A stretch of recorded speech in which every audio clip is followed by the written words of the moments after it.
This reboot movie that I'll be watching has been rebooted from the 1990s. Hocus Pocus 1 from 1993 has suddenly conjured up a sequel after 30 years, exclusive to Disney+. I by no means am a fan, but I know it's the fans that helped bring this back to life. It's the fans who kept wearing Sanderson sister costumes every Halloween. And so I actually rewatched the first one for the first time in over a decade probably. And I'm glad I did, because it kind of helps to have context of the first movie. Because it's definitely a continuation, a literal reboot of these witches after they've been supposedly dead since '93. This is actually nothing like Monsters. Reviews are a lot better, at least for the critics. Let's go. The intro here is really similar to the intro to the first movie, as you're flying through the sky. Last time, the POV was that of a witch, if you look closely. This time, it's that of a crow. But actually, as you'll find out later, the crow's a witch too. Right off the bat, you see we're going back in time to learn more about these Sanderson sisters. You see one person just stomping around town, just making a big fuss and catching everyone off guard. Like, why is this person walking so fast? Oh my god. Oh, well, that was enough for me today. You see, it's old girl. I think it's, her name is Millie. I'm not sure why she's mad here. Her sisters were there to say happy birthday, and they joke about how easy it was back then to just be naughty and outlandish and non-traditional and problematic. Then I took the Lord's name in vain. Twice. Thou art most wicked, Winnie. They make Jell-O, and that's a big deal. Winnie. Okay, Winnie the Pooh. The teeth are really something else. It helps make her character all the more hilarious. They give her the creepiest spider you've seen in a while. Tis adorable. What shall we name it? The whole town is against them. They are mad at her because she didn't want to marry this 14-year-old kid here. Where the hell are their parents? No. Oh, praise God. She cannot speak that way to a man. The big 17th century joke here is that she's being pressured into marriage as a 16-year-old. The one guy she actually cared about here is called Billy. Remember Billy? He'll be relevant once again. Why me? Because we are soulmates. Since when? Since we shared that kiss in the graveyard. And as we learn more about what we thought we already knew about these characters from the first movie, we find that this Billy person is the same dude that they brought up from the dead in the first movie, just that now he plays a bigger part. The creepiest spider you've ever seen manages to distract everyone, while Millie and her sisters run off to the Forbidden Woods, or whatever. Nice to see they still stay color coordinated. It's like you know who the main characters are because of how they stand out. The red and black crow is like the OG witch of their little town. So she senses their witch potential and decides to like leave them alone. Bye.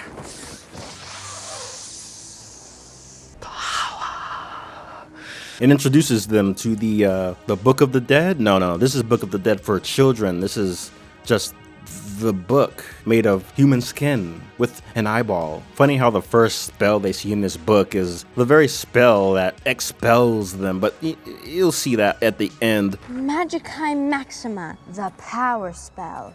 Ooh, let's do this one. The OG witch tells them, you can't use the power spell because that will be the end of you. You will not like it. And she's like, why can't I use it? And she's like, because you can't. No explanation. She can't tell them why they can't use the power spell, but justifies why she has to eat children. The world is not too fond of witches. Can't imagine why. Perhaps because thou eateth children?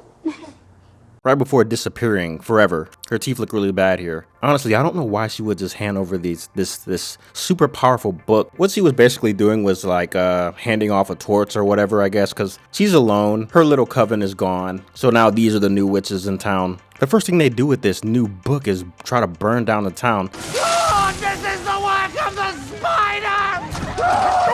But we finally go into present day, and it's conveniently Halloween time in Salem. We see the crow again. At this point, I'm just thinking it's just the overseer witch flying around just to see what happens. You got high schoolers as the main characters here. They're just into rocks and crystals and stuff like that. And they wear Sailor Moon necklaces, and I guess that makes them witchy nowadays. The guys that they associate with are all airheads. She claims that they're not into witch stuff, but proceeds to scare the shit out of him by pretending to cast a spell. Satan! What did you do? Now I got something to say about this school and the overall area here. It's they got the aesthetic right. It's obviously cold, but there is an amazingly noticeable Hollywood level of diversity here. Not that I have a problem with it, but I'm just almost 75% sure that there are not this many people of color hanging around Salem, Massachusetts like this. It just doesn't seem realistic. It's like, is this Massachusetts or is it Georgia? Again, I love diversity, but it's like, let's be realistic here a little bit. Like, this is Salem, Massachusetts? Come on. Is this a fall POC festival? It's just not that believable, man. You can look up the Salem, Massachusetts demographics right now. It's just not a realistic setting. And then you have this man. Apparently he runs a museum or something for all things magic. He's the one who tells everyone about these 3 witches. He lets all the kiddies know. The Sanderson sisters vowed they would one day return to take revenge on all of Salem. What's a virgin? He knows surprisingly a lot about the witches and how they work. How you light the candle and they'll come back. In the gift shop, they're selling crystals and black flame candles. And he ends up tricking them into purchasing the black light candle, which looks like an appendage off of Squidward. Like, I don't know if he took the wick and made a new candle wax around it, because the original black light candle looked much better than that. He just so casually sells the wick and the candle to these girls like it's just another random candle. But again, we find out later on that he knows blah blah blah. Now, I've never been to Massachusetts or whatever, but this historical district lot over here just looks like a movie set. So they bicycle straight over to that one spot in the Forbidden Woods and decide to do some witch stuff. They're gonna light their candles and rub their crystals. Help our intentions manifest.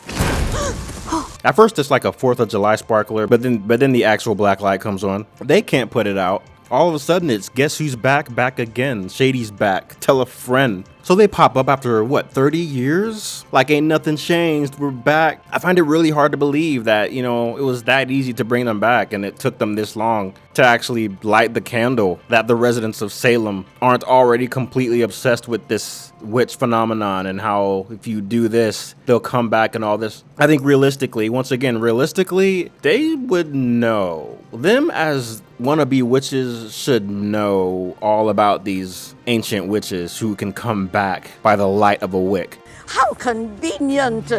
These characters are actually pretty iconic in more ways than one, and you know, these actors really disappear behind them. The teens are like, oh yeah, we're big fans of you, we love witches. We're idols. Idols. My favorite word. Thou dost worship us. First thing they do is go into a really bright Walgreens. She must be very powerful. Well, so am I. Product placement at its finest, brought to you by Life Water. At this point, it's starting to look like a high-priced TV advertisement for Walgreens. And it kinda is. Like, come on. It's really quite the flex for Walgreens. I mean, they've been in competition with CVS. They've been losing out here to CVS. And now they finally got something on them. They're in a big reboot of a cult Halloween favorite. They actually spend a lot of time here advertising Walgreens' products and trying them out. The joke here is that they think they're potions. Oh my god. Delicious. Finally, someone actually recognizes them realistically. As I was saying before, like, in this town, you'd think more people would know about them. At the very least, they'd be trying to dress up like them, if not trying to revive them every Halloween. Funny thing here is that they actually know what to do when someone raises up their phone. Like, as old as they are, why would they know anything at all about cameras and much less a phone camera? Even in the first one, in the early 90s, it would be like Winnie would do something like, it would take her like 5 seconds to learn a song and then basically freestyle off of that in the same modern day manner that the person was doing right before her. Them being really adaptable despite, you know, having these old clothes, you know, it doesn't add up, but you know, that's the joke. They make the same joke that Hitch made almost 20 years ago here. They see themselves in the Walgreens mirror.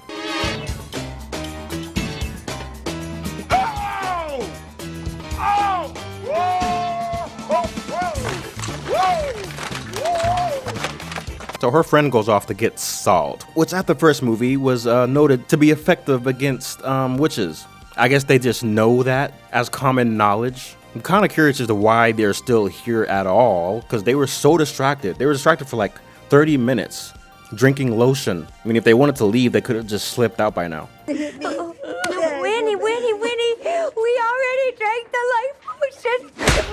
Simpleton! Those were a hoax! Domestic abuse. They finally leave Walgreens after shoplifting some items. Might be the best modern day gag they do here is have her use Roombas instead of an actual broom to fly. Who would have thought of that? Pretty clever. And this dude, apparently named Gilbert, has had the living book sitting here in his museum forever. He has it strapped down in his museum. I guess he was just waiting for it to wake up and whatnot. We have to get the book out of here. The witches will be here any second. Ah! The book is alive. He woke up?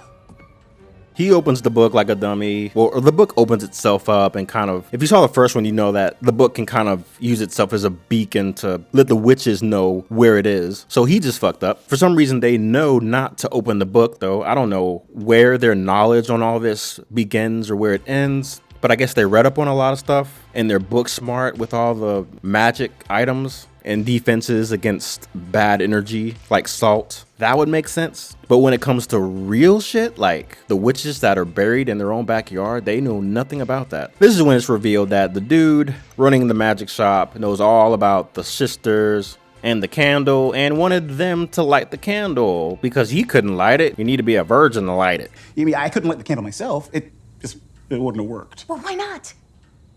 So after the book called them, they make their grand entrance. At this point, they're trying to kill these kids for making them waste their time in the Walgreens. I am your biggest fan. I don't know what he was expecting to happen. A pat on the head, a cookie. He wanted to be turned into a witch himself, like Guillermo from What We Do in the Shadows wanted to be turned into a vampire. What the fuck are you doing here, Guillermo? So he would just do whatever the vampires tell him to do because he thought he would get a reward. Now it's revealed that he was there during that night on the first Hocus Pocus when they did all that stuff in the cemetery and everything happened and they disappeared. They mixed the old footage with the brand new footage and it looks kind of weird, but they're showing that he was there 30 years ago. So apparently ever since then, he was obsessed with these witches. But if you remember the first one, they were hypnotizing children from all over town to come to where they were, to have their souls sucked. So was he just hypnotized the entire time? Is he still hypnotized? Did his fascination for them back then only happen because he heard them singing and whatnot? Again, why is this person in Salem, Massachusetts to begin with? Look at the demographics. I'm not going to go into it. It's not realistic. So after all this time, she's like, hey, let's do that forbidden spell. But the book hilariously won't even let them look at the page. All of a sudden, the book seems to have thoughts and feelings. The book has opinions? Beware the power spell, for it is most dangerous. Oh, fie, we have no time for warnings. It literally wasn't that long of a read for her to read that. She just decided not to read it. Big warning label. Didn't read it. I mean, you probably could have just ended the movie right there if she actually read it. And it was like, oh, okay, we can't do that. So I guess now what are we going to do? Now what are we going to do while we're here? But then at that point, I guess it would have just been the first movie all over again. Show me the power spell. So they look up the ingredients, and it involves digging up their old boyfriend. Gilbert the goofball tries to walk off, but nope, you're already in this. You asked for it. And they're like, well, if you can't help us, I guess we can just kill you. Again, I don't know what he was expecting. He ought to be embarrassed. In one last attempt for him to get in their good graces, he decides to agree to help them get these ingredients. But I guess at this point, he's just trying not to die from these powerful witches that he himself called back. Now he's afraid for his life. Conveniently, the kids were locked under the floorboards and they heard everything. So now they know the plan and now they gotta stop the sisters. Now the third friend here is kind of, they used to be like 3 friends or whatever, but she got her own boyfriend, started hanging out without them more, started doing less witch stuff. The third one wanted them to come to her Halloween party like normal people. So Gilbert goes to dig up the body that they need, and he pops right up like he was just right there underneath the first layer of dirt, sleeping from the first movie. Yeah, this is the same guy from the first movie. Literally the same guy, I believe. The same actor. Most of this guy's work over the past 30 years has been heavy makeup, monster type roles. He's been doing that ever since he did it on the first movie, and now he's back. So yeah, this is Billy, the one that is tied to them romantically from the 1600s. So Gilbert tries to shake hands with him like an idiot, like he wasn't just a dead body 2 minutes ago. The Roombas that she got here are kind of doing their own thing. They got a mind of their own. That'll be important later. Meanwhile, the girls do some sort of spell to literally create a staircase so they can get out of the basement finally. They need blood from this guy, who is the descendant of the Reverend guy from the very beginning, from the 1600s. They got beef with that guy, and they can't use his blood, so they're going after his descendant. The black cat I think, is simply a callback. I don't think it's supposed to be anybody. It's actually just a cat this time. The cat lets them know where the living book with one eyeball is, and being how this book all of a sudden has feelings and whatnot, it's sitting here sweating, trying not to be discovered. It just wants to sit up on the shelf all of a sudden. What is wrong with this book? I'm slipping! Of course, there's a Halloween festival happening, and the sisters find their way onto a stage, another callback to the first one, in which you see is a bunch of other witch triplets, apparently based off of the Sanderson sisters themselves. So again, just like with the people in the costumes at the beginning, these witches are actually well known in town, as they should be. They should be famous. In fact, I believe they're actually famous really in Salem, Massachusetts. Like when it comes to Halloween triplet costumes, the Sanderson sisters are probably the most popular costume to have up there. Again, it's a popular cult following from the first movie, and it's because of that they decided to make this reboot in the first place. It could have easily died in a Disney vault along with Halloween Town and My Mom's Dating a Vampire or whatever. But they brought this one back, and that says a lot about the Hocus Pocus impact. So the guy they're looking for rolls right up to them in their garage, and he thinks they're just role playing. He almost breaks the salt circle. You realize if you break the salt circle, it's curtains for you all. So he's very confused. He calls them the Gothic Golden Girls, which is pretty hilarious. Now the two Roombas have found their way back to the witch, and this time they eat up the salt that's around the witches, and that's how they get out. You actually don't see it coming. You kind of forget about the Roombas, but this was pretty clever. And this nerd, thinking that they're going to spare his life or whatever after helping them, gets everything prepared for them. So they use him and they toss him aside. Up until now, the book didn't want anything to do with anybody. It just wanted to sit on the shelf. But when Winnie does her little book call, it comes straight to her. Old girl's hands start glowing again, and her friend's like, oh wait, you're a wizard, Harry. It's your 16th birthday, blah blah blah, you're a wizard, Harry. And then pointed out that nothing tonight has made any sense. Doesn't make any sense. None of what's happened tonight makes any sense. Sarah Jessica Parker, I think her name is Sarah? She gets angry at them for throwing rocks and finds out that she has zap powers too. Like, why are you just now? And now the book wants the kids to stop the witches from doing this spell. This is the most expressive book I think I've ever seen. So they finally finish this big, powerful spell, and I guess at this point they're supposed to be as powerful as Scarlet Witch or something. You should have just read the damn book. What kind of powerful witch doesn't read the full spell? And all the disclaimers along with it. So it's like at the end of the day, them being shitty witches, it's what brought them to their demise. The book is actually sad for them, or her, because now she's alone. They do a close-up on the book, and I'm like, please don't make this book cry. And he's like, oh wait, I got a spell that can help your problem. It just kills you so you can be with your dead loved ones. Kind of a weird spell to have. So they do the spell and they send her off to her sisters, who have already turned to dust like Avengers Infinity War. And I guess that means they're all dead now, which means that they went to hell. And the book actually cries. Wow. So because the witches are finally dead, now the zombie can rest in peace as well. And his first and only African-American friend Gilbert here promises to update his history on these sisters. It's like a bad rumor or something about who he was with and what they did and what they didn't do back in the 1600s, like who cares? So he's like, hey, can I get the book back for my museum? And she's like, nah, it's better off with me. And don't trick no one with candles anymore. This is all your fault. Get out of here. The OG witch has pretty much been following everyone the entire time, I believe. Kind of just watching everything happening from the sky. How ancient is this solo witch though, to where she's still flying around by herself after all this time? She outlived the Sanderson sisters, and now she's here for these new modern day kids. So production quality with Hocus Pocus 2 was right where it needed to be.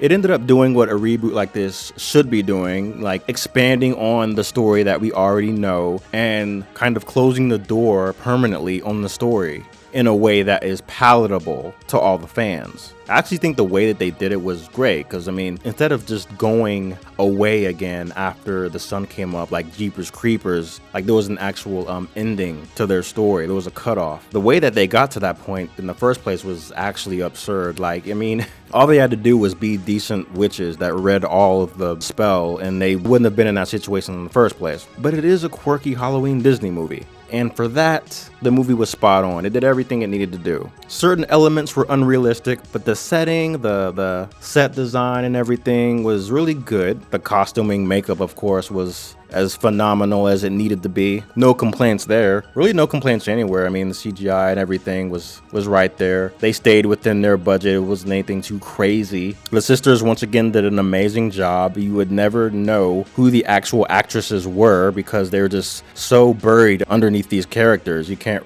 really tell who they actually look like. Now, the end credits scene with Hocus Pocus 2, I don't get, because I've already kind of confirmed that the cat is not supposed to be anyone that was turned into a human.